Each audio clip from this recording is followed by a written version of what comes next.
ರಾಘವೇಂದ್ರ ಅವರು ಮತ್ತೆ ಶ್ರೀಮುರಳಿ ಅವರು ತಾಯಿಯ ಅಂತಿಮ ಕಾರ್ಯ ವಿಧಿವಿಧಾನ ಎಲ್ಲವನ್ನೂ ಕೂಡ ಮಾಡಿ ಮುಗಿಸಿದ್ದಾರೆ. ಬಹಳನೇ ನೋವಿನಲ್ಲಿದ್ದಾರೆ ಅಂತ ಹೇಳ್ಬೋದು. ಯಾಕೆಂದ್ರೆ ವಿಜಯ ರಾಘವೇಂದ್ರ ಅವರು ತಾಯಿಯನ್ನ ತುಂಬಾನೇ ಹಚ್ಕೊಂಡಿರ್ತಾರೆ. ಶ್ರೀಮುರಳಿ ಅವರು ಕೂಡ ಅಷ್ಟೇನೆ ತುಂಬಾ ಚೆನ್ನಾಗಿ ಕೂಡ ನೋಡ್ಕೊಂಡಿರ್ತಾರೆ.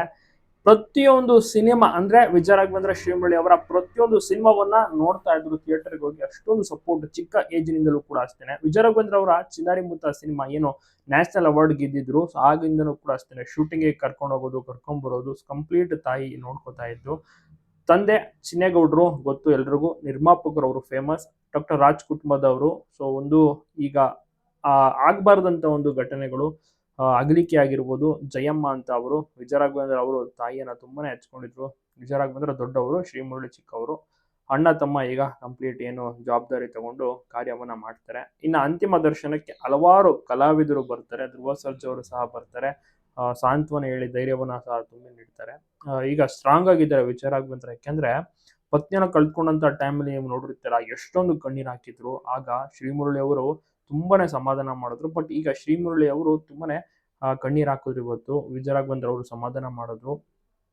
ಸೊ ಒಂದು ಬಹಳನೇ ಬೇಸರದ ವಿಚಾರ. ಪಾಪ ತಂದೆಗೂ ಕೂಡ ಒಂದು ಧೈರ್ಯವನ್ನು ಹೇಳುವಂತ ಕೆಲಸ ಮಾಡಬೇಕು. ತಂದೆಗೂ ಕೂಡ ವಯಸ್ಸಾಗಿದೆ. ಈಗ ಅವರು ತಮ್ಮ ಒಂದು ಪತ್ನಿಯನ್ನ ಕಳ್ಕೊಂಡು ಅವರು ಕೂಡ ಬಹಳಷ್ಟು ನೋವಿನಲ್ಲಿದ್ದಾರೆ. ತುಂಬಾನೇ ಟ್ರೈ ಮಾಡಿದ್ರು ಟ್ರೀಟ್ಮೆಂಟ್ ಅನ್ನ ಕೊಡ್ಸೋಕೆ. ಅದೇ ರೀತಿ ನಡೀತಾ ಇದ್ದು ಟ್ರೀಟ್ಮೆಂಟ್, ಬಟ್ ಚಿಕಿತ್ಸೆ ಫಲಕಾರಿಯಾಗಿದೆ.